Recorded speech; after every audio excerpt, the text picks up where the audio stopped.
လုံးမဲ့မင်္ဂလာပါဒီနေ့ကျွန်တော်မိတ်ဆက်ပေးမှာတော့ကျွန်တော်တို့ team ကနေထွက်တဲ့ iPOS 2 Pro လေးကျွန်တော်တို့ Android version ရပါပြီเนาะအရင်တော့ကျွန်တော်တို့Windows version နဲ့ပဲကျွန်တော်ဖြန့်ချိခဲ့ပါတယ်တချို့တော့ကျွန်တော် customer တွေရဲ့တောင်းဆိုမှုရကျွန်တော်တို့ Android version မှာကျွန်တော်တို့ဒါကို release လုပ်ပါပြီ release လုပ်မဲ့ date ကတော့ကျွန်တော်တို့ January 29ရက်နေ့မှာကျွန်တော်တို့ release လုပ်မှာဖြစ်ပါတယ်ဆိုတော့ iPOS 2 Pro လေးကိုကျွန်တော်တို့ဒီမှာကျွန်တော်တို့ application ကျွန်တော်ထုတ်ထားပြီဒါဒီ application လေးအရင် install လုပ်ရမယ် install လုပ်ပြီးသွားကျွန်တော်တို့တစ်ခါလေး open လုပ်လိုက်မယ်open လုပ်လိုက်တဲ့ခါကျလို့ရှိရင်စပွင့်လာတာကျွန်တော်တို့ login setting တောင်းပါမယ်ဒါကတော့ကျွန်တော်တို့တင်းကနေပြီးတော့ register ဝယ်ယူထားတဲ့မိတ်ဆွေတွေဆိုရင်ကိုယ်ပိုင် email နဲ့ကိုယ်ပိုင် passport တစ်ခုစီရရှိမှာဖြစ်ပါတယ်ကျွန်တော်တို့ဒီမှာ demo passport နဲ့ demo ရေးစီလေးရိုက်ထည့်လိုက်ရအောင်နော်ဟုတ်ပြီဒါဆိုရင်ရပါပြီ email နဲ့ passport ကျွန်တော်ထည့်လိုက်ပြီး remember me ကိုနှိပ်မယ်ဆိုလို့ရှိရင်ကျွန်တော်တို့ကဒါဘယ်လိုပြောမလဲအကောက်ထပ်ဝင်စရာမလိုတော့ဘူးပေါ့နော်မနှိပ်တော့ကျွန်တော်ထပ်ဝင်ပေးရမယ်လောလောဆယ်ကျွန်တော်တော့ထပ်ဝင်ရမှာဆိုလို့နှိပ်လိုက်မယ်ပြီးရင် login လုပ်လိုက်မယ်နော်ဒါလို့ login လုပ်နေတဲ့အချိန်မှာ internet ခဏအနည်းငယ်ပေးထားဖို့လိုအပ်တယ်ပေါ့နော်ပြီးရင်တော့ပိတ်လိုက်လဲရတယ်ပြဿနာမရှိဘူးလားနော်ဆိုတော့ပထမဆုံးကျွန်တော်တွေ့လာမှာ dashboard ပေါ့dashboard ဆိုတဲ့ဟာတွေအဲမှာ app ထဲမှာပါမယ့်အကြောင်းအရာတွေအကုန်လုံးကိုမရှင်းပြခင်မှာကျွန်တော် app ထဲမှာဘာတွေပါလဲဆိုတဲ့ category လေးတွေကျွန်တော်အရင်ပြောပြချင်ပါတယ်ခင်ဗျာပထမဆုံးကျွန်တော် slide ဆွဲလိုက်တဲ့ခါကျလို့ရှိရင်ကျွန်တော်ပေါ်လာမယ့်အကြောင်းအရာတွေမှာပထမဆုံး dashboard ရှိပါတယ်ပြီးတော့ inventory ရှိတယ်ကျွန်တော်တို့ပြီးရင် sell ရှိတယ်ပြီးရင် service and repair ရှိတယ်ပြီးရင် expense ရှိတယ် report ရှိတယ် setting ရှိတယ် about ရှိတယ်ဒါပါပဲเนาะအောက်မှာ log out button ဟုတ်ပြီဒီ slide bar menu slide bar မှာပါနေတဲ့ icon တစ်ခုချင်းစီအကြောင်းအရာများကိုကျွန်တော်ဒီနေ့လက်တွေ့ပေါ်ပြီးတော့ပြောပြပေးသွားမှာဖြစ်တယ်အဲ့တော့လောလောဆယ်ပထမဆုံးကျွန်တော်တို့ dashboard နဲ့စရအောင်เนาะအဲ့တော့ dashboard မှာကျွန်တော်တို့တွေ့ရတဲ့ overview အနေနဲ့ပေါ့နော်အောက်မှာ today performance ဆိုတာပါပါတယ်အဲ့ဒီ today performance အောက်က income ဆိုတဲ့ဟာရဲ့ net profit ဆိုတဲ့ဟာလေးကဘာကိုပြောချင်တာလဲဆိုရင်အခုဆိုင်လူချင်းမင်းတို့ရဲ့တနေ့တာဆိုင်မှာတနေ့တာဝင်ငွေအကုန်လုံးကိုဒီ income မှာလာပြမှာဖြစ်တယ်အဲ့ဝင်ခဲ့တဲ့ income တွေအကုန်လုံးထဲမှာကိုယ့်ရဲ့အမျက်စစ် net profit အမျက်စစ်ကိုလည်းကျွန်တော်တို့တွက်စရာမလိုဘဲနဲ့တနေ့တာဒီ net profit ဆိုတဲ့နေရာလေးမှာလည်းကျွန်တော်တို့ဒါလက်ပြောက်လက်ပေါ်ပြနေမှာဖြစ်တယ်ပေါ့နော်နောက်တစ်ခုကတော့ကျွန်တော်တို့ operation ကတော့ကျွန်တော်တို့ဒီမှာအောက်မှာဒီ income မှာဝင်လာတဲ့ဥပမာ3သိန်းဆိုလို့ရှိရင်ကျွန်တော်တို့က service ကsale က9000လည်းဖြစ်နိုင်တယ် service က9000လည်းဖြစ်နိုင်တယ်အဲ့လိုမျိုးကျွန်တော်တို့က income အကုန်လုံးထဲမှာ service ကဘယ်လောက်ရတယ် sale ကဘယ်လောက်ရတယ်ဆိုတော့ကျွန်တော်တို့ကlist တွေတစ်ခုချင်းစီကိုတွားကြည့်စရာမလိုပဲဒီ operation လေးမှာပဲကျွန်တော်တို့ဒါအလွယ်တကူကြည့်ရှုနိုင်တယ်ပေါ့နော်နောက်ဆုံးအောက်တစ်ခုကတော့ဗာလဲ total product ကိုပြောတာ total product တော့ကျွန်တော်တို့ဒီမှာမိတ်ဆွေတို့ဒီနေရာမှာထည့်ထားတယ်ကျွန်တော်တို့ဒီ inventory ထဲမှာထည့်ထားတယ်ကျွန်တော်တို့ဆိုင်မှာရောင်းသမျှပစ္စည်းတွေအကုန်လုံးရဲ့အရေအတွက်ပေါ့နော်1000လည်းရှိမယ်999ကျလည်းရှိမယ်800မိတ်ဆွေတို့ဆိုင်မှာရောင်းသမျှပစ္စည်း product တွေအကုန်လုံးကိုဒီနေရာမှာလက်ပေါ်ပြမှာဖြစ်တယ်အဲ့တော့ဒီအောက်မှာလွတ်နေတဲ့ UI လေးကတော့ကျွန်တော်နောက်တည်တံ့ထပ်ဆင်ပြမယ်သူကသူကျွန်တော်တို့နောက်တဲ့ effect ကျွန်တော်တို့ stock lower stock function တွေအတွက်ကျွန်တော်နေရာထားရတာဖြစ်တယ်ပေါ့နော်ဟုတ်ပြီအဲ့တော့ dashboard လေးကတော့ကျွန်တော်တို့ဒီလောက်ပဲအဲ့နောက်တစ်ခုကျွန်တော်ဆက်သွားကြည့်အောင်အဲ့တော့ inventory မှာတော့ကျွန်တော်တို့ဒါဒီ inventory ကြတော့ကျွန်တော်တို့ဒါပါလဲဆိုလို့ရှိရင်ပစ္စည်းပေါ့ဆိုင်ထဲမှာစီးသမျှပစ္စည်းတွေအကုန်လုံးတော့ဒီထဲမှာမှတ်သားထားဖို့တော့အရင်လုပ်မယ်ပေါ့နော်အဲ့တော့ဒီနေရာမှာကျွန်တော်တို့က inventory လုပ်တဲ့အခါကျလို့ဆိုလို့ရှိရင်ကျွန်တော်တို့မှာ category 4မျိုးထည့်ထားပါတယ်လောလောဆယ်ဒါတော့မိတ်ဆွေတွေဝယ်ယူတဲ့လူတွေရဲ့ကျွန်တော်တို့သူအသုံးပြုခြင်းတဲ့ style ပေါ်မူတည်ပြီးတော့ဒါကိုကျွန်တော်တို့သွားမှာဖြစ်တယ်ပထမဆုံးကျွန်တော် plus ကိုနှိပ်လိုက်ပါမယ်အဲ့ plus ကိုနှိပ်လိုက်ရင်ဒါ app product ပေါ့နော်ဒီနေရာလေးမှာ as product လေးမှာကျွန်တော်တို့ကမှာဆိုဖုန်းရှိရယ်ပြီးရင်ကျွန်တော်ဒီမှာ laptop ဆိုတာရှိရယ် accessory ဆိုတာရှိရယ် sync up ဆိုတာရှိရယ်ဒါကိုကျွန်တော်လိုထပ်တိုးပေးပါတယ် so ဖုန်းဆိုလို့ရှိရင်ဒါဖုန်းရောင်းပိုင်းဆိုင်ရာဒါ laptop ရောင်းပိုင်းဆိုင်ရာ accessory ရောင်းပိုင်းဆိုင်ရာနဲ့ sync up ရောင်းပိုင်းဆိုင်ရာပေါ့နော်အဲ့လိုမျိုးရှိပါတယ်အဲ့တော့ဒီတစ်ခု category တစ်ခုချင်းစီမှာလည်းအောက်ကထည့်ရမယ့် input တွေလည်းကွာဟပါတယ်လောဆယ်ကျွန်တော်ဖုန်းလေးအရင်နှိပ်မယ်ဒါဆိုရင်ထည့်သွင်းရမယ့်အချက်လက်တွေစဉ်းပြကြည့်အောင်ဖုန်းယူလိုက်တဲ့ခါကျရင်မိမိဆိုင်မှာရောင်းသမျှဖုန်း brand ပေါ့အဲ့ brand မှာဆိုရင်ကျွန်တော်တို့ကထုံးစံတိုင်းကျွန်တော်တို့က brand name ထည့်ရမယ်အဲ့ဆိုထုံးစံတိုင်းကျွန်တော်တို့ Apple ပေါ့နော် Apple လို့ထည့်လိုက်တယ် model name ကတော့ကျွန်တော်တို့ iPhone ဒါဥပမာအနေနဲ့ပေါ့နော် sorry BHON ကျွန်တော် iPhone 12ပေါ့နော်ဒါကျွန်တော်စိတ်ထဲရှိတာရိုက်လိုက်တာ iPhone 12 IMEI မှာရှိမယ်ဆိုတော့ရောင်းမှာဆိုင်များဖုန်းထဲမှာရှိတဲ့ IMEI ကျွန်တော်ဒီမှာရေးထားမယ်ကျွန်တော်တို့မှာ1 2 3 4ကျွန်တော်တို့က5 6 9 8 9ကျွန်တော်ရိုက်မယ်ပြီးတော့ဒီကနေပြန်လာလိုက်နော်တို့ရိုက်လိုက်မယ် RAM ဒါဆိုလို့ရှိရင်ကျွန်တော်ဒီနေရာမှာ iPhone တွေမှာ RAM ထက်ကို storage ပဲရှိတယ်အဲ့တော့ကျွန်တော် RAM တဲ့ကို storage ပဲသွားမယ် storage ကတော့256ပေါ့နော်256 GB ဆိုပြီးကျွန်တော်တို့က256 GBဟုတ်ပြီ color ဘာရောင်လဲဆိုတော့ကျွန်တော်ထပ်ပြလို့ရတယ် black ပေါ့ ဟုတ်ပြီမြန်မာလိုလည်းရေးလို့ရတယ်အင်္ဂလိပ်လိုလည်းရေးလို့ရတယ် so price ကိုထောက်လိုက်တယ်ကျွန်တော်တို့ကကိန်းကနန်းကကျွန်တော်တို့ keyboard ကပြောင်းသွားမယ်ကျွန်တော်တို့ဒီက price list ထည့်လို့အတွက်ကိန်းကနန်း number တွေပဲပေါ်အောင်လုပ်ထားပေးတယ် price ကကျွန်တော်ဒီကောင်းအောင်ကျွန်တော်တို့ကဒါဥပမာအနေနဲ့ကျွန်တော်ကတော့ဒီကောင်းကို1000လို့ပဲသတ်မှတ်လိုက်ပါမယ်နော်တော့လွယ်တော့အောင်ကျွန်တော်တို့ဒါ price ကရောင်းဈေးက1000ကျွန်တော်တို့ကြ cost ကတော့ကျွန်တော်ဝယ်ရင်းအရင်ပေါ့အရင်ကဘယ်လောက်ရှိကြလဲအရင်ကကျွန်တော်တို့ကဒီကောင်းကို8000ပေါ့ဟုတ်ပြီကျွန်တော်တို့က8000 1000နဲ့ရောင်းမယ်8000နဲ့ဝယ်ထားတယ် stock အဲ့တော့ဒီမှာ stock ကကျွန်တော်ဆိုင်မှာပစ္စည်းကဘယ်နှလုံးရှိတာလဲပေါ့ထုံးစံတိုင်းကျွန်တော်တို့ဒီပေါ်မှာ IM မြက်နဲ့သွားတာဖြစ်တော့ကြောင့် stock ကတော့ထုံးစံတိုင်း1ပဲရှိမှာပေါ့ဒီလိုပဲထည့်ရမှာပေါ့เนาะဘာလို့ဆိုတော့ဒီ IM မြက်ပေါ်မူတည်ပြီးတော့ကျွန်တော်တို့ကသွားတာဖြစ်တော့ကြောင့်ဒီမှာ stock ကိုမထည့်လဲရတယ်ထည့်လဲရတယ်တချို့တော့ customer တွေက IM မြက်နဲ့မရေးဘဲနဲ့ကျွန်တော်တို့ကမှဟိုတခြားသော Android brand တွေဆိုရင်အလုံး30အလုံး40အဲ့လိုမှတ်ယူကြရတယ်ရှိတယ်ပေါင်ချာမမတို့ IM မြက်ပြန်သွားတာမျိုးရှိတာဟုတ်အဲ့တော့ကျွန်တော်တို့ကအဲ့လိုမျိုးသုံးသမားတွေဆိုလို့ရှိရင်တော့ stock နဲ့ IM မြက်ကိုအပေါ်အောက်ကစားလို့ရတယ် stock သုံးသမဲ့ဆိုရင်တော့ IM မြက်ထည့်ဖို့မလိုIM မြက်ထည့်မယ်ဆိုတော့ stock ထည့်ဖို့မလိုstock ထည့်ပြီးသွားမယ်ဆိုရင် IM မြက်မထည့်တာပိုကောင်းနေပေါ့နော်အဲ့လိုမျိုးဟုတ်ပြီလောလောဆယ်တော့ကျွန်တော် IM မြက် stock ကိုတစ်လုံးပေါ့နော်ဒါကျွန်တော်တို့ IM မြက်အတွက်တစ်လုံးပဲရှိတာဟုတ်နော်ဒါတစ်လုံးထည့်ပြီးကျွန်တော်တို့က save လိုက်တဲ့ခါကျရင်ဒီမှာကျွန်တော်မြင်တွေ့ရတဲ့အတိုင်းပဲbrand က Apple iPhone ကဒါကျွန်တော်တို့ 256GB ပြီးရင်ကျွန်တော်တို့က IM မြက်ဘယ်လောက် stock ကဘယ်နှခုလဲတစ်ခုပေါ့ဒါဆိုရင်ကျွန်တော်တို့ကရောင်းဈေးတင်မှာလာပေါ်မယ်ပေါ့အဲ့ဒီຢာတွေကျွန်တော်တို့ကပြန်လဲပြင်ဆင်ခြင်းတယ်ဆိုလို့ရှိရင်ဒီ text လေးကိုနှိပ်လိုက်ယူမယ်ဒါဆိုရင်ကျွန်တော် sorry ကြည့်ချင် detail ကြည့်ချင်တယ်ဆိုဒီ text လေးနှိပ်လိုက်တယ်ကျွန်တော်တို့မှာ detail ပေါ်လာမယ်ဒီနေရာမှာကျွန်တော်သက်ဆိုင်ရာ icon လေးတွေလောက်ထားပေးပါတယ်ပြီးရင်ဒီ product အနေနဲ့ကျွန်တော်တို့ကဖြတ်ချင်တယ်ဆိုလို့ရှိရင်ကျွန်တော်တို့ဒီမှာဘေးကို slide ဆွဲလိုက်ယူမယ်ဒီလိုလေးเนาะဒီလိုလေး slide ဆွဲလိုက်တာနဲ့ကျွန်တော် note တက်လာမယ်မှားမဆွဲမိအောင်အဲ့တော့တေချာ delete လုပ်မယ်ဆိုမှကျွန်တော်တို့က confirm delete ကိုနှိပ်ပြရမယ်မဟုတ်ရင်တော့ cancel နှိပ်ပြလိုက်လို့ရတယ်ပေါ့တခုခုမှားရင်တော့ဈေးပြောင်းလဲမျိုးဖြစ်ခဲ့တယ်ဆိုလို့ဒီထိတ်လေးမှာပါတယ်ကျွန်တော်ခဲတဲ့ပုံစံ edit လေးနှိပ်လိုက်မယ်ပြီးရင်လိုချင်တဲ့ပုံစံကိုကျွန်တော်တို့ဒီမှာပြောင်းလဲလို့ရတယ်ပေါ့နော်ဟုတ်ပြီကျွန်တော်ဒီမှာဆိုရင်ဒါဆိုကျွန်တော်ဖုန်းနဲ့ပတ်သက်ပြီးတော့တစ်ခုထည့်ပါကျွန်တော်ဒီမှာမိတ်ဆွေတို့ category ၄ခုရှိတာပြောတော့ကြောင့်ကျွန်တော်၄ခုထည့်ကြည့်အောင်နော်အဲ့တော့ဖုန်းပြီးတော့ကျွန်တော်တို့ကျွန်တော်နောက်တစ်ဖုန်းတစ်ခုပဲထည့်ကြည့်အောင်ကျွန်တော်တော့ Android တွေကပေါ့နော် Samsung brand က Samsung အဲ့တော့ကျွန်တော်တို့က S22 Ultra ပေါ့နော်ဒါ S22 Ultra စာလုံးမအတွက် sorry ပါပြီးတော့ IM မြိုင်သွားမယ်ကျွန်တော်တို့ IM မြိုင်ကိုထုံးစံတိုင်းခုနလိုမျိုးပဲပြောင်းပြန်သွားမယ်ကျွန်တော်နော်ဒါဆင်းပြအောင်ကျွန်တော်ထည့်လိုက်တာ RAM ကတော့ဒီ Samsung S22 Ultra RAM ကတော့ကျွန်တော်တို့ဒါ 60GB ပေါ့ RAM 60GB ဖြစ်မယ် storage ကတော့ဒါကျွန်တော်တို့ဒီမှာ512ပေါ့512GB ဆိုကြပါဥပမာပေါ့နော်ဒီကတော့ကျွန်တော် blue ပေါ့ဟုတ်ပြီ price ကကျွန်တော်ဘယ်လောက်နဲ့ရအောင်ထုံးစံတိုင်းသူ့ကိုလည်းကျွန်တော်1100နဲ့ရောင်းမယ်12000နဲ့ရောင်းမယ်ဝင်းကတော့9000ဆိုကြပါပြီเนาะဥပမာပြီးရင် stock လက်ကျန် stock ကတော့ထုံးစံတိုင်းကျွန်တော် IM မြင့်နဲ့သွားတာဖြစ်တော့ကျွန်တော် stock ကို1ပေးလိုက်လဲရတယ်ဟိုတစ်လုံးတည်းပဲဖြစ်တဲ့တော့เนาะ save ဒါဆိုလို့ရှိရင်ကျွန်တော် Samsung ပေါ်လာပြီကျွန်တော်ဒီမှာနှိပ်ကြည့်လို့ရတယ်သူထည့်လိုက်တဲ့အချက်လက်တွေအကုန်လုံးကိုကျွန်တော်ဒီမှာနှိပ်ကြည့်လို့ရတယ်ဟုတ်ပြီကြည့်အောင်ဆိုတော့ထုံးစံတိုင်းကျွန်တော်တို့ကအချက်လက်တွေအကုန်လုံးကိုမှားရင်တာဖြစ်ပါစေကျွန်တော်တို့ edit လုပ်တာဖြစ်ပါစေအကုန်လုံးလို့ရတယ်နောက်တစ်ခုထည့်အောင်ကျွန်တော်တို့နောက်တစ်ခုကတော့ဖုန်းမဟုတ်ဘူးပဲကျွန်တော်ဒီညပါထည့်မယ်ဆို laptop လေးထည့်ကြည့်အောင်နော် laptop လေးထည့်ကြည့်အောင် laptop သွားပါမယ် laptop ရောင်းမယ်ဆိုလို့ laptop ရောင်းသမားတွေအတွက်ကျွန်တော် brand laptop brand ကပါလဲဆိုဥပမာကျွန်တော် Dell ပါဟုတ်ပြီ Dell ကကျွန်တော်တို့ Latitude ပါSalomon တွေ sorry ပါဘယ်လိုပဲပေါင်းလိုက်မယ် SNM မှာကျွန်တော်တို့ laptop တွေမှာ SNM မှာပါပါတယ်အဲ့တော့ SNM ထည့်ရပါမယ်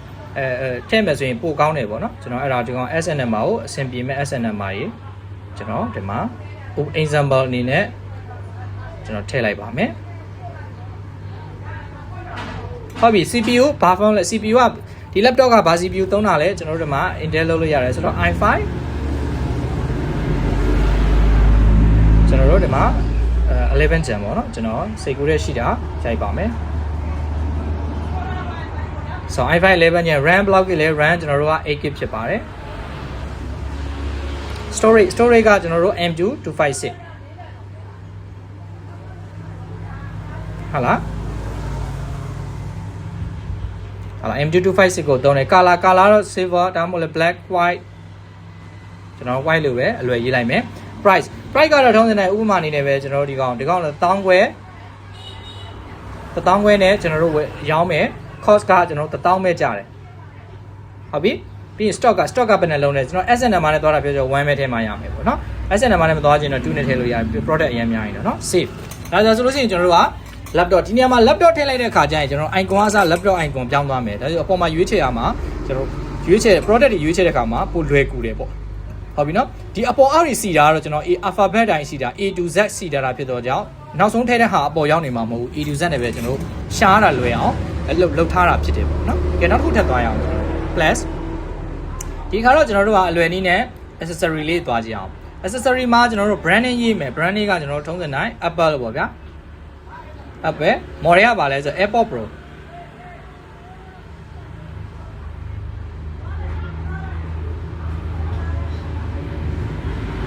AirPods Pro color invention အတွက်ကျွန်တော်ဗာတယ် AirPods Pro ရဲ့ white ရှိပေါ့ price ကတော့ကျွန်တော်တို့ကောင်9000နဲ့ရောင်းပါမယ်9000နဲ့ရောင်းပါမယ်ဒါကျွန်တော် price ကိုဥပမာနေနေပေါ့နော်ဝင်ရင်ကတော့3000ပြီးရင်ကျွန်တော်တို့ stock ကဘယ်နှခုရှိလဲပေါ့ဒီနေရာမှာကျွန်တော်တို့ stock တွေထည့်ရပြီ stock ကကျွန်တော်တို့မှာ15လုံးရှိတယ်ကျွန်တော်တို့ဆိုင်ပါ okay အဲ့ဒါ save လုပ်လိုက်ဒါဆိုလို့ရှိရင်ကျွန်တော်တို့ကဒီမှာ AirPods ဝင်သွားပြီပေါ့ဟုတ်ပြီနော်နောက်တစ်ခုထပ်ထည့်ကြည့်အောင်ကျွန်တော် plus brand မှာနောက်တစ်ခုက SingCat ပေါ့မြန်မာနိုင်ငံမှာရောင်းမြတ် SingCat တွေအကုန်လုံးကကျွန်တော်ဒီထဲမှာ category တွေနဲ့ထည့်ထားပြီးတယ်တခါလေးထည့်လိုက်ရင်မယ် SingCat အမှာ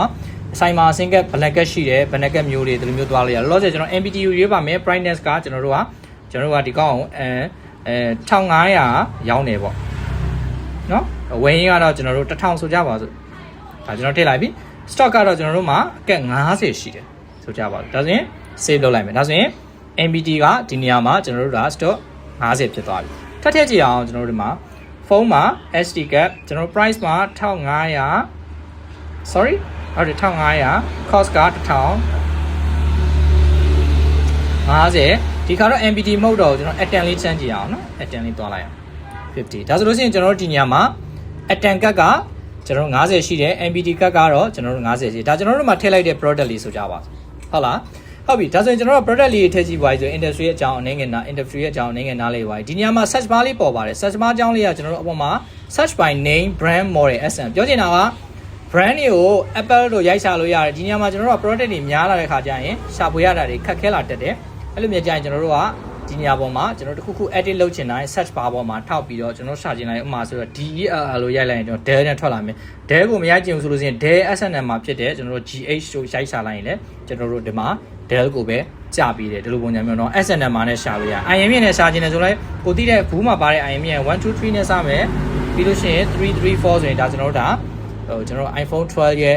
့ကျွန်တော် SNM မှာ or IM နဲ့မှာဒီမှာလာပေါ်ပြပေးတာဖြစ်တယ်ဒါဆိုနားလေသဘောပေါက်ပြီလို့ဖြစ်ပါလိမ့်မယ်ဆိုတော့ဒါဆိုနောက်တစ်ခုကျွန်တော်တို့ဘယ်သွားမလဲဆိုရင် dashboard ကိုပြန်သွားရအောင် dashboard မှာဆိုလို့ရှိရင်ကျွန်တော်တို့ခုနက product ကိုထည့်လိုက်တဲ့အခါမှာ product က6 product ဖြစ်နေတယ်ဒီညမှာသူပြောတယ် lower 123သူပြောချင်တာက product ကကျွန်တော်ဒီညမှာဘယ်လိုလုပ်ထားလဲ Apple iPhone 256G ရဲ့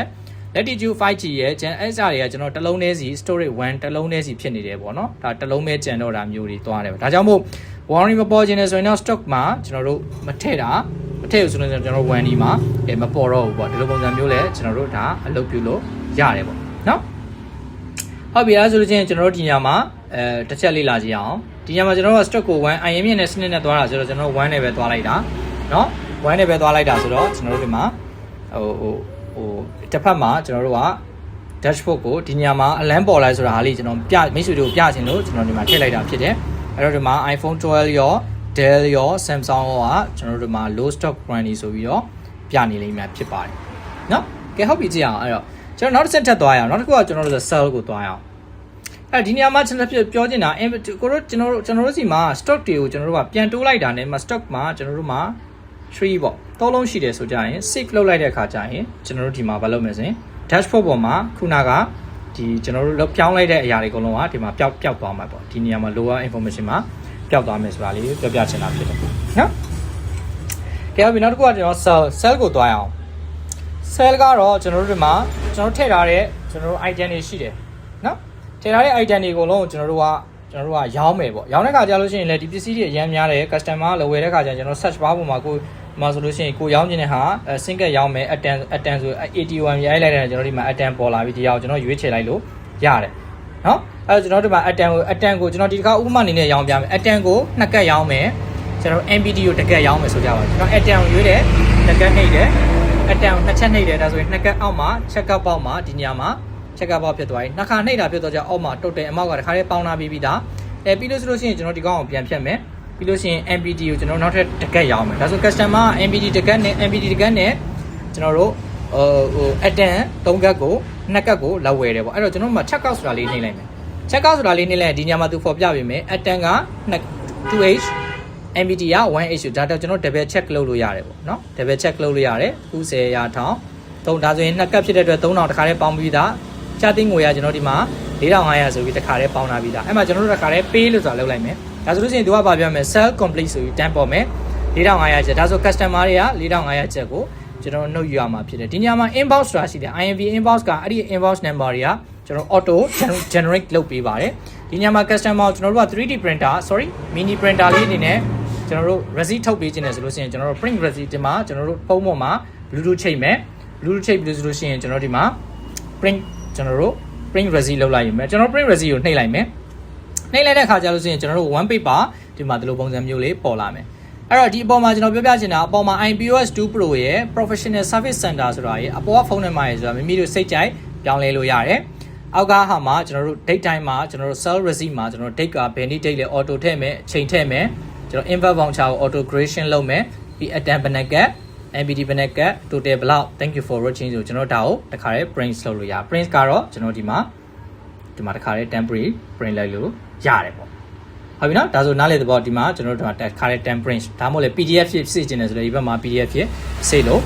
့ရတယ်ပေါ့ဟုတ်ပြီဒါဆိုလို့ရှိရင်နားလေသဘောပေါက်မယ်လို့ယူဆပါတယ်အဲ့ဒါဆိုရင်ကျွန်တော်ပြီးပြီဒါဆိုရင် sell ဘိုင်းမှာပြီးသွားပြီ sell ဘိုင်းမှာပြီးသွားကျွန်တော်တို့ကဒီမှာကိစ္စနှစ်ခုရောင်းတာဆိုတော့ dashboard ကိုသွားကြည့်အောင် dashboard မှာဆိုလို့ရှိရင်ကျွန်တော်ခုနရောင်းထားတဲ့ရောင်းအားကဒီမှာကြည့်အောင်4500ရှိတယ်ကျွန်တော် profit က1500ရှိတယ်တနေ့ကုန်ရဲ့ကိုယ့်ရဲ့ဝင်ငွေ4500ဆိုပြီးမြဲကိုယ့်ရဲ့အမြတ်ကတော့1500ပဲရှိတယ်ဒါကိုကျွန်တော်ပြောပြချင်တာဖြစ်တယ်ပြီးတော့ဒီနေရာမှာ sell ကနေတက်လာတဲ့4500ဖြစ်တော့ကြောင့်ဒီမှာ sell ကနေ4500 total ကိုလည်းတည်တံ့ဖော်ပြပြီးမှဖြစ်တယ်ပေါ့ဟုတ်ပြီနော်အကယ်၍များကျွန်တော်တို့က service နဲ့ပတ်သက်လို့ပေါင်းလိုက်ဒီမှာ service မှာနောက်တစ်သိန်းပေါင်းလိုက်သိန်းနဲ့4500ဆိုပြီးမြဲ service ကသိန်းပြမယ် sell က4500ပြမယ်ဒါဆိုရင် profit လည်းသူ့ auto တက်သွားမယ်ဟုတ်ပြီဒါဆိုနားလေသဘောပေါက်ပြီလို့မြင်ပါတယ်အတောင်းပိုင်းဆိုလို့ရှိရင်ဒါဆိုရင်ကျွန်တော်တို့က dashboard ပြီးသွားပြီ inventory ပြီးသွားပြီ sell ပြီးသွားပြီဒီတစ်ခါကျွန်တော်တို့က service and repair ကိုသွားကြစို့အဲ့တော့ service and repair ကိုနှိပ်လိုက်မယ်ဒီမှာ service and repair မှာဘာမှမရှိဘူးဒီမှာ press time မှာ yesterday ဆိုတာရှိရယ် today ရှိရယ် date time ရှိရယ်ပြောချင်တာကမနေ့က service ဒီနေ့စီပြီးရင် date time ကိုကြည့်ချင်တဲ့ date time ကိုကျွန်တော်နှိပ်ပြီးတော့ဘယ်နေ့က service ကဘယ်လောက်လဲဆိုတာကိုဘာကြီးလက်ပြင်ထားလဲဆိုတာကိုကျွန်တော် list ရလက်ကြည့်လို့ရတယ်ထုံးစံတိုင်းကျွန်တော်ကလူတစ်ယောက်ကဖုန်းလက်ပြင်ပြီးဆိုရင်ကျွန်တော် plus နှိပ်ပါမယ် customer name နှိပ်ပါမယ်ကျွန်တော်တို့ကမောင်ပေါ့နော်ဥပမာဟုတ်ပြီသူရဲ့ customer phone number သူများကိုကြာ customer phone number ပေါ့ model drive ကကျွန်တော်တို့ဘာလုပ်မှာလဲဆိုရင် iPhone H okay problem ပြဿနာကဘာဖြစ်တာလဲကျွန်တော်တို့ battery လဲမှာဟုတ်ပြီ battery chain ပေါ့ဟုတ်ပြီ price ကတော့ကျွန်တော်ဒီကောက်ပါလဲငါဥပမာဆိုကြပါ1000ကျတယ်ပေါ့ဥပမာပြောတာเนาะ1000ကျတယ်ကျွန်တော်တို့ရဲ့ cost ကဘယ်လောက်လဲ cost က8000ဒါဆိုလို့ရှိရင် customer 1000ယူတယ်ကျွန်တော်တို့ cost 8000ရှိတယ်တခါလေး save လုပ်လိုက်မယ်ဒါဆိုလို့ရှိရင် list ကတန်းတက်သွားပြီအဲ့မှာဘာပြောလဲဆိုရင်မောင်ကနာမည်နဲ့ iPhone 8 battery က battery လာလဲတယ် price ကဘယ်လောက်အကျယ်တွင်ကြည့်ချင်တယ်ဆိုအဲ့ list ကိုနှိပ်လိုက်ရင်ကျွန်တော်တို့ဒီမှာအကျယ်တွင်မောင် service printer အနေတခါတန်းကြည့်လိုက်ဒီနေရာမှာကျွန်တော်တို့က step မှာ painting ဆိုတာလေးဖြစ်နေတယ်လိမ်မော်ရောင်လေးနဲ့အဲ့ဒီ painting ဆိုတာဘာလဲဆိုရင်မပြင်ရသေးဘူး customer ဟာကိုကျွန်တော်တို့က save ဘောင်ချဖွင့်နှုံးမဲ့ရှိသေးတယ် customer လက်ရွေးတဲ့အခါကျရင်တော့၎င်းဒါမှမဟုတ်လို့ရှိရင်ကိုကပြင်ဆင်လို့ပြီးသွားတယ်၎င်းစင်းနဲ့ထည့်ချင်တယ်ဆိုရင်ဘာလုပ်လို့ရလဲဒီကလိမ်မော်ရောင်လေးကျွန်တော်တစ်ချက်ထိပြလိုက်နေတယ် bus ဆိုဒါကျွန်တော်တို့ဘာဖြစ်သွားလဲဆိုရင်ဒါကျွန်တော် dam ပြီးဆုံးသွားပြီပေါ့အဲ့မှာဆို complete ဖြစ်သွားတယ် state ကဒီမှာ complete ပြောင်းသွားတာပေါ့เนาะအဓိကတော့ကျွန်တော်ဘာလုပ်မှာလဲဆိုလို့ရှိရင်ဒီနေရာမှာကျွန်တော်တို့ complete ဖြစ်သွားတယ်ဆိုတာလေးကိုကျွန်တော်လုပ်တာတခုခုမှလဲသွားရင်ကျွန်တော်ဒီမှာ edit ပြန်လုပ်လို့ရတယ်တခုခုเนาะတခုခုပြောင်းလဲမှုရှိတိုင်းကျွန်တော် edit လုပ်လို့ရတယ်ဒါကကျွန်တော်တို့ကဒီဖုန်းကမပြင်ဖြစ်တော့ဘူးဆိုလို့ရှိရင် customer လက်ပြန်ယူသွားတာမျိုးမပြင်ဖြစ်တော့တာမျိုးဖြစ်ခဲ့တယ်ဆိုရင်ကျွန်တော်တို့ဘာလုပ်လဲဆိုရင် slap ပြီးတော့ delete လုပ်လိုက်လို့ရတယ်ဒါဆိုနားလေသဘောပေါက်ပြီလို့မြင်တယ်ကျွန်တော်နောက်တစ်ခုလောက်ထည့်ကြည့်အောင်နော်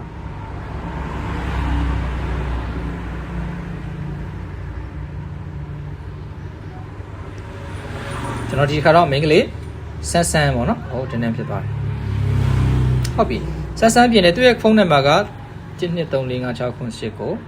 ုဒါသူ့ရဲ့ဖုန်းနံပါတ်ဒါဆိုရင်ကျွန်တော်တို့ဒီမှာသူ့ရဲ့ drive ကပါလဲဆိုရင်ကျွန်တော် Samsung A05 ဆိုကြပါဘာလို့ကျင်တာလဲ charging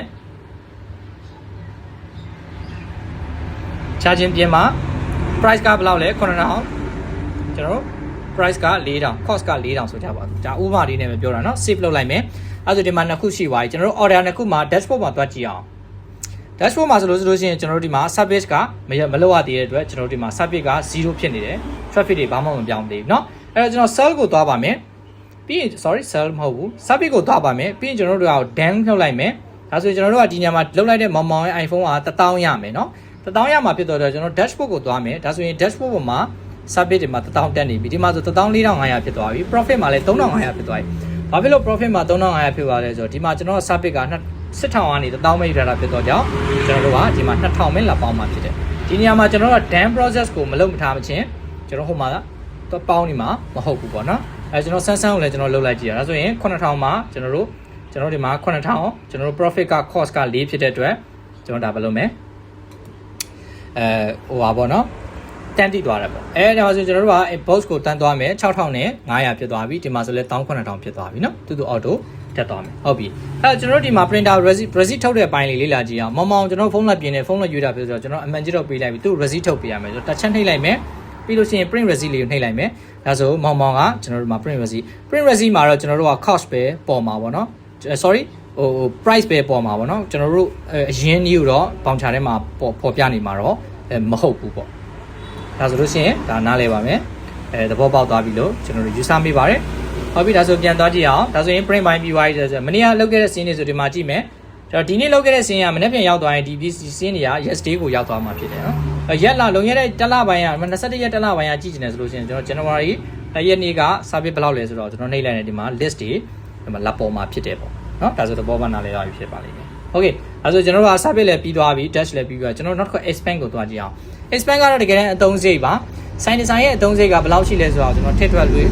့နောက်ကျွန်တော်အလုပ်ခိုင်းလို့ရတယ် plus ကိုနှိပ်လိုက်မယ် total ဒီနေ့ကကျွန်တော်ဘာလုပ်မှာလဲ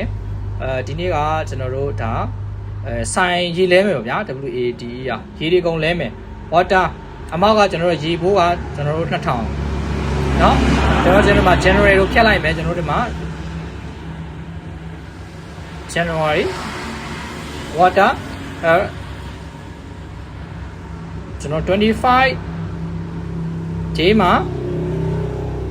water လဲတယ်ကျွန်တော်ပြီးလို့ရှိရင်ကျွန်တော်တို့ဒါ save လုပ်လိုက်မယ်ဒါဆိုလို့ရှိရင် category မှာ25ရက်နေ့ရီဝယ်ထားတယ် category မှာ water နေတဲ့ဒါ date က auto မှတ်မှာအဲဆို minus 2000ဆိုပြီး auto နှုတ်သွားမှာเนาะအဲ့တော့ကျွန်တော်ဒီ date တွေကဒီနေ့ January အတွက်ကြည့်တာဆိုတော့6လအတွက်ကျွန်တော်ကြည့်အောင်6လအတွက်ဆိုလို့ကျွန်တော်မှာ December ရှိမယ် December 2025ရှိမယ်ကျွန်တော်ဒါ January 2026ရှိမယ် February 2026ရှိမယ်တလစာဒီအကုန်လုံးကိုအသုံးစရိတ်တွေဒီမှာလက်ဖော်ပြမှာဖြစ်တယ်တခုမှာရင်သွားတဲ့ edit ကနေပြီးတော့ကျွန်တော်တို့အနှိပ်ပြီးတော့ပြောင်း edit လုပ်လို့ရတယ်ပြီးရင်ကျွန်တော်တို့တခုမှာဒီကိစ္စကမဟုတ်တော့ဘူးဝယ်တာတကယ်မဟုတ်ဘူးဆိုရင်ကျွန်တော်တို့ဘာလုပ်မလဲ delete လုပ်လိုက်လို့ slide ဘယ်ကနေညာအောင်ဆွဲညာနေပဲဆွဲပြီးတော့ slide ကို delete လုပ်လိုက်လို့ရတယ်ဒါဆိုကျွန်တော်တို့ expand ကိုတွားမယ် dashboard ကိုတွားကြည့်အောင် dashboard မှာဆိုလို့ရှိရင်ကျွန်တော်တို့ကဒီနေရာမှာဘာမထည့်ထားဘူးလဲဆိုလို့ရှိရင် expand က memory ကျွန်တော်ဒီမှာထည့်မသုံးထားဘူးเนาะအဲ့ဒါကိုကျွန်တော်ဘယ်မှာတွားကြည့်ရမှာလဲဆိုရင်တကယ်တော့ report ထဲမှာတွားကြည့်အောင်เนาะ report စာမျက်နှာကိုတွားလိုက် report မှာကြည့်အောင် report ကတော့ကျွန်တော်တို့မှာ3မျိုးရှိပါတယ် daily ရှိတယ် month ရှိတယ် year ရှိတယ်အဲ့တော့ကျွန်တော်ထုံးစံတိုင်း daily ကိုအရင်ကြည့်အောင် daily ကိုနှိပ်လိုက်မယ် daily မှာဆိုဒီနေ့အတွက် profit တွေပေါ့เนาะဒီနေ့အတွက် profit ဆိုရင်ကျွန်တော်ဒီနေ့ကကျွန်တော်တို့အမြက်က4500ရှိတယ်ကျွန်တော်တို့ income 21500ရှိတယ်21500မှာကျွန်တော်အမြက်ကဘယ်လောက်ပဲရလဲ4500ပဲရအဲ့တော့ကျွန်တော်တို့သုံးနေတာကဒီနေ့သုံးလိုက်တဲ့အသုံးစရိတ်က2000ဆိုတော့ကျွန်တော်တို့ဘယ်လောက်ဖြစ်သွားလဲဆိုရင်ဒီခါတဲ့ expand တော့ပြပေးတာပေါ့เนาะအဲ့မှာ sell က4500ရှိတယ် service က19000ရှိတယ်အောက်မှာ total cost COGS ဆိုတာရှိတယ် COGS ကဘာပြောချင်တာလဲဆိုအခုလက်ရှိရောင်းနေတဲ့အများဆုံး COGS ဆိုတဲ့အဓိပ္ပာယ်က cost of goods sale ပေါ့အများဆုံးရောင်းရတဲ့ပစ္စည်းတွေရဲ့ profit ပေါ့เนาะပြောချင်တာကကျွန်တော်ဒီမှာရောင်းတဲ့ရောင်းအားမှာ sell မှာကျွန်တော်4500ရောင်းလိုက်ဆိုတော့ဒီကဲတန်းရောင်းနေတဲ့ sell profit ရဲ့ပမာဏကကျွန်တော်တို့ sell မှာကြည့်အောင်ဒီမှာကျွန်တော်ခုန MPT နဲ့ OE2 ရောင်းလိုက်တာဟုတ်တယ်အဲ့တော့ MPT နဲ့ကျွန်တော် inventory မှာကြည့်အောင် MPT နဲ့ OE2 မှာကျွန်တော်ရဲ့ cost က1000ရှိတယ်ပေါ့เนาะ cost က1000ရှိတယ် price က1500ရှိတယ်အဲ့ဒါကျွန်တော်အရောင်းအားစီးတွေအကုန်လုံးကျွန်တော်ဒီမှာပုံမှန်နေတာနဲ့3ကက်ရောင်းတာဖြစ်တော့ကြောင့်sorry ရောင်းထားတဲ့ product တွေရဲ့ cost price ကကျွန်တော်တို့က1000ဝဲဆိုတာလေးဒီမှာ total COCS ကိုကျွန်တော်တို့ဒါ random လေးကျွန်တော် highlight လုပ်ထားပေးတာလေးဖြစ်တယ်အဲ့တော့ကျွန်တော်က daily ကြည့်ပွားကြီးဆိုလို့ရှိရင်နောက်နေ့ကျရင်ဒီ check တွေကပြောင်းလဲသွားမှာ တလားစာကိုကျွန်တော်သွားပါမယ် main ကိုကြည့်မယ်ဆိုတာကျွန်တော်တလားစာ profit တွေကိုဒီနေရာမှာလက်ပေါ်မှာဖြစ်တယ်ပြီးလို့ရှိရင်ကျွန်တော်တို့က yearly တစ်နှစ်စာလုံးကိုကျွန်တော်ဒီနေရာမှာလက်ကြည့်လို့ရတစ်နှစ်စာလုံးကတော့အကုန်လုံးပါနေမှာတစ်ရက်နေ့ကနေစပြီးတော့2016တစ်ရက်နေ့ကနေစပြီးတော့2016ဒီဇင်ဘာ30ကျော်ထိကျွန်တော်ဒီနေရာမှာလာပြပြီးမယ် man ကတော့ဒီက January တိတန်ပဲအပြမှာရက်တွေ date တွေပြောင်းနေတယ်ဆိုဒီကနေပြီးတော့ကျွန်တော်လွယ်တကူ slide impact ပြောင်းလို့ရတယ်ဒါဆို February အတွက်မရှိဘူး January ရှိတယ်ကျွန်တော်ဒီဇင်ဘာမှာ 0M ဖြစ်နေတယ်ကျွန်တော်ဒီဇင်ဘာမှာမရောက်ရသေးတာဒီအောင်เนาะဒါဆိုရင်ကျွန်တော်တို့က final report financing report ကိုနားလေသဘောပေါက်သွားပြီလို့မြင်တယ်ပြီးလို့ရှိရင်ကျွန်တော်တို့ setting ပိုင်းမှာတော့ကျွန်တော်တို့အမှ resi setting ဆိုတာရှိပါတယ်ကျွန်တော်ခုနပြောသလိုပဲဒီနေရာမှာထည့်ရမယ်ကျွန်တော်တို့ resi မှာထည့်ထားတဲ့ information အချက်လက်တွေအကုန်လုံးကိုကျွန်တော်ဘာလုပ်လို့ရလဲဆိုလို့ရှိရင်ဒီနေရာမှာကျွန်တော်မှတ်သားထားလို့ရတယ်ဒီကနေပြောင်းလဲတဲ့ဟာတွေအကုန်လုံးကကျွန်တော်ဟိုမှာတွက်ပြောင်းလဲသွားပါမယ်เนาะအဲ့တော့ 2 pro professional service center ဆိုတော့ professional service center ဆိုတာမျိုးလေးကိုကျွန်တော်ဖြတ်လိုက်မယ်ဥပမာအနေနဲ့เนาะလဲလို့ဆိုလို့ရှိရင် mobile and laptop ပေါ့နော်ဟုတ်ပြီကျွန်တော် save လုပ်လိုက်မယ်ဒါဆိုရင် mobile laptop ဖြစ်သွားပြီကျွန်တော်ဒီမှာ setting ပြန်ဝင် report ပြန်ဆက်တယ်နော် mobile laptop ဒါဆိုလို့ရှိရင်ကျွန်တော်တို့ကတခုခုသွားစစ်မယ် Sapiens and Resi မှာပဲသွားစစ် sorry Sapiens and Resi မှာသွားစစ်လိုက်မယ် today ကြည့်မယ် Samsung ကိုကျွန်တော်တို့ Sapiens Resi ထုတ်ကြည့်မယ်အဲ့ကကြလို့ရှိရင်အပေါ်မှာကျွန်တော်တို့ mobile and laptop ဆိုပြီးပြောင်းလဲသွားတာမိတ်ဆွေတို့မြင်ရလိမ့်မယ် iPOS 2 Pro mobile and laptop ဒါကျွန်တော်ခုနကမှပြောင်းလဲတဲ့ information တိုင်းဒီမှာလာပြောင်းလဲမှာပြောချင်တာဒီဟာကိုကိုယ့်ရဲ့ sign name အနေနဲ့အမြဲတမ်းပြောင်းလဲထားလို့ရတယ်ဆိုတာလေးကိုပြောပြချင်တာဖြစ်တယ်ဟုတ်ပြီနော်ဒါဆိုလို့ရှိရင် setting ရဲ့လောလောပုံတည်ပါပြီအောက်ကတော့ကျွန်တော်တို့က data management ကတော့ data ကျွန်တော်တို့ backup data export နဲ့ restore data export ဒါဘာလို့လဲဆိုရင်ကျွန်တော်အချက်လက်တွေ application ဖြတ်မိသွားတဲ့ခါကျရင်ပြတ်မသွားလေအောင်တနေ့တာတော့၎င်းတစ်ပတ်တာတော့၎င်းမှတ်ထားတာပိုကောင်းနေပါကျွန်တော်တို့ကလိုလေသေးမရှိထည့်ထားပြီးတာဖြစ်တယ်အဲ့တော့ data တွေအကုန်လုံးဘယ်လိုမှတ်မှာလဲဆိုရင်ကျွန်တော်တို့က backup data ကိုနှိပ်လိုက်မယ် storage တွေကိုရောက်သွားမယ်ကျွန်တော်ဒီမှာ auto date နဲ့တခါတည်းမှတ်ထားပြီးသား